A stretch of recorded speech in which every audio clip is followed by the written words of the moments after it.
बालाघाट कोतवाली थाने में इन दिनों चोरी और लूट की घटनाओं में लगातार इजाफा होते हुए दिखाई दे रहा है। लगातार चोर पुलिस की कार्यप्रणाली पर सवाल उठाते हुए अपराधों को अंजाम देने में लगे हुए हैं, जिसके चलते नगर मुख्यालय की जनता में भय का माहौल भी देखा जा रहा है। खास बात यह है कि चोर ऐसे इलाकों में चोरी की घटनाओं को अंजाम देने में लगे हैं जो कि पुलिस के चेक पॉइंट भी हैं। ऐसे में पुलिस की रात्रि गश्त पर भी सवालिया निशान लग रहे हैं। बालाघाट कोतवाली थाने में इन दिनों चोरी और लूट की घटनाओं में लगातार इजाफा होता हुआ दिखाई दे रहा है। लगातार चोर पुलिस की कार्यप्रणाली पर सवाल उठाते हुए अपराधों को अंजाम देने में लगे हुए हैं, जिसके चलते ही नगर मुख्यालय की जनता में भय का माहौल देखा जा रहा है। खास बात यह है कि चोर ऐसे इलाकों में चोरी की घटनाओं को अंजाम देने में लगे हुए हैं जो पुलिस के चेक पॉइंट भी हैं। ऐसे में पुलिस की रात्रि गश्त पर भी सवालिया निशान लग रहे हैं। बता दें कि बीते दिनों बालाघाट नगर में सराफा व्यापारी के घर में घुसकर हुई लूट सहित अन्य वारदातों की गुत्थी अभी पुलिस ने सुलझाई भी नहीं थी कि 9 से 12 अगस्त की दरमियानी रात्रि कोतवाली थाना क्षेत्र अंतर्गत वार्ड क्रमांक 27 स्थित नए श्री राम मंदिर के पीछे सिंचाई विभाग में कार्यरत धीरेन्द्र शर्मा के सूने निवास में चोरों ने धावा बोलते हुए लगभग 40 लाख रुपए की चोरी की घटना को अंजाम दे दिया। घटना को लेकर सिंचाई विभाग में पदस्थ धीरेन्द्र शर्मा ने बताया कि वो बुधवार की सुबह अपनी पुत्री के दीक्षांत समारोह में शामिल होने परिवार सहित इंदौर गए थे, लेकिन जब दीक्षांत समारोह की समाप्ति के बाद सुबह घर पहुंचे तो जैसे ही घर में उन्होंने प्रवेश किया, घर का सारा सामान बिखरा हुआ नजर आया। उन्होंने बताया कि चोरों के द्वारा खिड़की की ग्रिल काटकर घर में प्रवेश किया गया और वारदात को अंजाम दिया गया। पीड़ित धीरेन्द्र शर्मा की माने तो घटना में 60 से 70 हजार नगद, 32 तोले सोने के आभूषण जिसमें 6 सोने की अंगूठियां, 6 सोने की चेन, सोने के 8 कड़े, चांदी के आभूषण चोरी हुए हैं, जिसकी कीमत 35 से 40 लाख रुपया आंकी गई है। बेटी के MBBS में दीक्षांत समारोह में गया था इंदौर जी। बुधवार को सुबह में गया था, तो मैं आज सुबह आके जब देखा तो गेट का ताला मैंने चाबी से खोला और अंदर आया। मैंने अपनी गाड़ी रखा और उसके बाद जब दरवाजे को देखा तो दरवाज़ा खुला हुआ था। घर में आके देखा तो पूरा घर का धन दौलत सब ले जा लिए हैं। लगभग कितने की चोरी हुई है? फिर मैं देखा तो ग्रिल देखा मैंने, तो ग्रिल काट के और उन लोग ने, चोरों ने पूरा घर साफ कर दिया। क्या क्या चोरी सामान गया है? सामान में सोने की मात्रा है और नगद ज़्यादा नहीं है, नगद 60-70 हज़ार रुपये है और सोने में 30-32 तोला सोने के करीब एक अंदाज लग रहा है। क्या क्या था सोने की सामग्री में? सोने की सामग्री में मेरी अंगूठियाँ थीं, 4 अंगूठियाँ थी मेरी सोने की, बेटी की 2 अंगूठियाँ थीं, बेटी की 2 चैन थी, मेरी 2 चैन थी, मिसेज़ की 4 चैन थी और मिसेज़ के कड़े थे 8 कड़े, अच्छे हैवी वाले कड़े थे, वो गए हैं। हार थे 2-3। मैं आते साथ 100 डायल को फ़ोन किया, फिर कोतवाली से स्टाफ आया और डॉग स्क्वाड और FSL टीम आई थी, उन्होंने जांच करके ले गए हैं।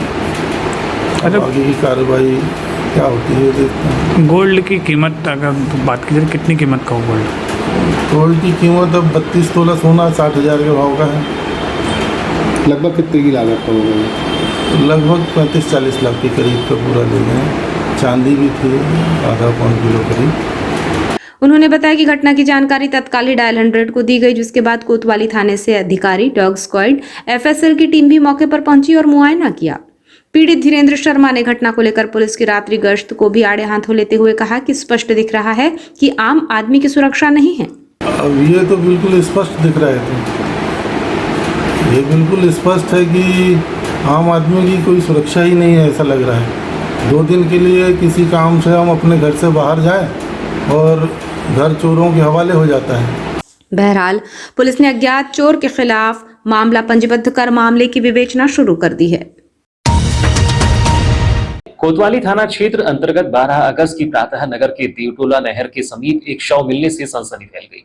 घटना की सूचना कोतवाली पुलिस को दी गई, जहां कोतवाली थाना प्रभारी ने अपनी टीम के साथ मौके पर पहुंचकर मामले की जांच की। इस दौरान मृतक के परिजन भी मौके पर पहुंचे, जिसके बाद शव का पंचनामा बनाकर शव PM के लिए भेजा गया है। घटना को लेकर कोतवाली थाना प्रभारी कमल सिंह गहलोत ने बताया कि आज सुबह पुलिस कंट्रोल रूम के माध्यम से सूचना प्राप्त हुई थी कि देवटोला नहर के पास शव मिला है। सूचना मिलते ही मौके पर पहुंचे, जहां शव की शिनाख्त की गई। उन्होंने बताया कि शव की शिनाख्त मृतक की पत्नी और परिजनों ने की है। कोतवाली थाना प्रभारी ने बताया कि मृतक कृष्णावतार है, जो कि जयस्तंभ चौक में जूस की दुकान लगाता था। उन्होंने बताया कि मृतक के परिजनों के अनुसार कल रात्रि से वो घर नहीं पहुंचा था, जिसकी तलाश मृतक के परिजनों द्वारा की जा रही थी।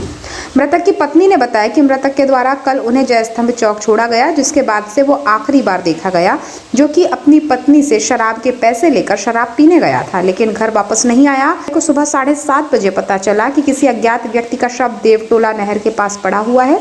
इसके बाद मृतक के परिजनों ने आकर इसकी शिनाख्त की। कोतवाली थाना प्रभारी की माने तो प्रथम दृष्टया मृतक के सर पर चोट के निशान दिख रहे हैं। ये माना जा रहा है कि शराब के अत्यधिक नशे में होने के कारण वो गिर गया था, जिसकी वजह से उसकी मौत हुई होगी। फिलहाल मामले को जांच में लिया गया है। शव को पोस्टमार्टम के लिए भेज दिया गया है। पोस्टमार्टम के बाद ही मामले की सही जानकारी मिल सकेगी। देखिए, आज सुबह का घटनाक्रम है। सुबह सूचना मिली थी कि डेड बॉडी पड़ी है अज्ञात, और मौके पर आके उसको देखा गया तो बॉडी की शिनाख्ती हो गई है। उसके परिवार वाले भी आ गए और मृतक कृष्णावतार पिता मोहनलाल कोल्टे के नाम से आइडेंटिफाई हुए हैं, और ये जयस्तंभ चौक पे जूस की दुकान लगाते थे।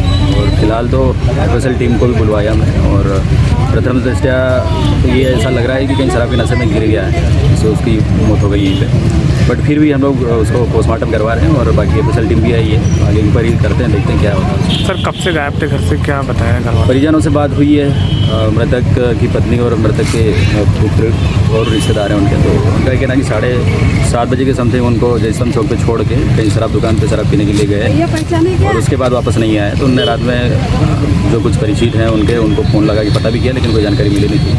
सर, हत्या की आशंका लग रही है बॉडी देखने से कि फिलहाल ऐसा कुछ कह नहीं सकते हैं। क्या है कि ये दोनों परिस्थिति है ऐसी है कि जो उल्टा पड़ा हुआ था उसके चेहरे में दिमाग लगी हुई है, और पोस्टमार्टम करवाने के बाद ही पता चल पाएगा कि क्या है। बालाघाट जिले में भले ही पुलिस की सतर्कता के चलते नक्सलियों ने अपने कदम पीछे खींचे हैं, लेकिन नक्सलियों की आमद जिले में लगातार बनी हुई है। बीते कुछ दिनों पूर्व ही जिले के 2 अलग-अलग स्थानों में नक्सलियों ने बैनर पोस्टर के माध्यम से अपनी मौजूदगी की जानकारी दी थी, तो वहीं पुनः नक्सलियों ने जिले के लांजी थाना क्षेत्र अंतर्गत ग्राम पौनी में भी बैनर और पोस्टर लगाकर अपनी मौजूदगी का एहसास कराया है। बालाघाट जिले में भले ही पुलिस की सतर्कता के चलते नक्सलियों ने अपने कदम पीछे खींचे हैं, लेकिन नक्सलियों की आमद जिले में लगातार बनी हुई है। बीते कुछ दिनों पहले ही जिले के 2 अलग-अलग स्थानों में नक्सलियों ने बैनर पोस्टर के माध्यम से अपनी मौजूदगी की जानकारी दी थी, तो वहीं फिर नक्सलियों ने जिले के लांजी थाना क्षेत्र अंतर्गत ग्राम पौनी में बैनर पोस्टर लगाकर अपनी आमद दर्ज कराई है। मामला नक्सल प्रभावित क्षेत्र लांजी के ग्राम पौनी का है, जहां शनिवार को ग्रामीणों ने लाल रंग के बैनर में शासन की योजनाओं, महिला उत्पीड़न जैसे मुद्दों को लेकर विरोध जताया है। हैरानी की बात है कि नक्सलियों ने पौनी गांव के अंदर पहुंचकर बस्ती में बैनर टांगे हैं। लांजी थाना प्रभारी दिनेश सोलंकी ने पुष्टि करते हुए बताया कि पौनी में नक्सली बैनर और पर्चे मिलने की सूचना मिली है।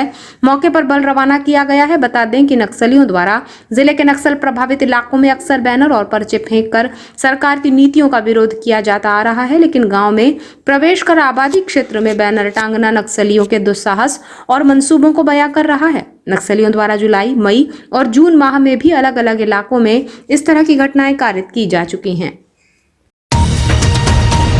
लांजी क्षेत्र के साले टेकरी मार्ग में वन विभाग के कार्यालय से महज कुछ दूरी पर बकार मुंडी के पास 11 अगस्त की सुबह ग्रामीणों को बाघ दिखने से क्षेत्र में दहशत का माहौल बन गया। इसकी सूचना मिलने पर वन विभाग, लांजी की पूर्व और पश्चिम वन विभाग की टीम ने मौका स्थल पर पहुंचकर ग्रामीणों को दूर रहने की हिदायत दी। बताया जा रहा है कि यह नागझीरा साकोली महाराष्ट्र की मादा बाघिन है। जानकारी के अनुसार बकरा मुंडी के पास तालाब के किनारे नागझीरा साकोली महाराष्ट्र की टाइगर लोकेशन पार्टी को वन्य प्राणी मादा बाघ की लोकेशन आईडी कॉलर से पता चली। बताया गया कि करीब 1.5 से 2 माह पहले नागझीरा के जंगल से भटककर लांजी किरनापुर के जंगलों में ये घूम रही है। कुछ महीनों पहले ही ये मादा बाघ किरनापुर क्षेत्र में भी दिखाई दी थी, जिसके बाद 9 अगस्त को ये मादा बाघ ग्राम काली माटी के समीप जंगल में इसकी लोकेशन की जानकारी मिली, जबकि 11 अगस्त को बकरा मुंडी में दिखाई थी। यहाँ महाराष्ट्र के वन्य प्राणी लोकेशन टाइगर पार्टी को इसकी जानकारी मिलने पर वो इसकी तलाश में जुट गई है। वन विभाग ने ग्रामीणों को जंगल की ओर ना जाने की हिदायत दी है। इधर जनपद पंचायत लांजी ने मुनादी कर ग्राम नंदोरा, खांडापर्री, नेवरवाही, खुर्सी टोला के सरपंच सचिवों को सावधानी बरतने को कहा है। आपको बताएं कि बालाघाट चारों ओर से वनों से घिरा हुआ है। इसकी सीमाएं छत्तीसगढ़ और महाराष्ट्र से लगी हुई है।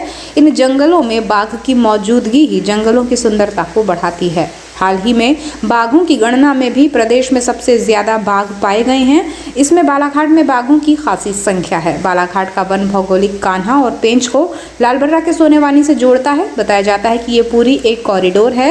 वहीं नागझीरा जंगल का भी बालाघाट के जंगलों से जुड़ाव इस मादा बाघ के जिले के जंगलों में नजर आने पर महसूस किया जा रहा है।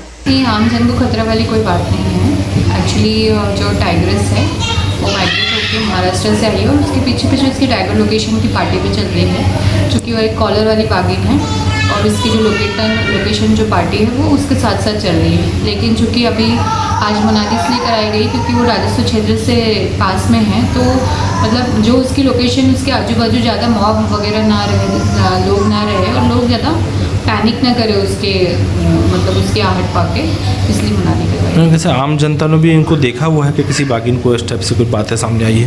नहीं, देखने की कोई बात सामने नहीं आई है, लेकिन पगमार्क वगैरह दिखे हैं। अच्छा, पगमार्क दिखे हैं। इससे क्या खतरा हो सकता है, मतलब वर्तमान में अपन जैसे सूचित करना चाहें लोगों को? तो वर्तमान में सिर्फ लोगों को यही सूचित करना है कि अगर टाइगर लोकेशन की पार्टी वहाँ पे है तो वो टाइगर लोकेट करने के लिए आई है और वो लोग खुद ही अलर्ट कर रहे हैं कि आप कम से कम यहाँ से दूर रहिए।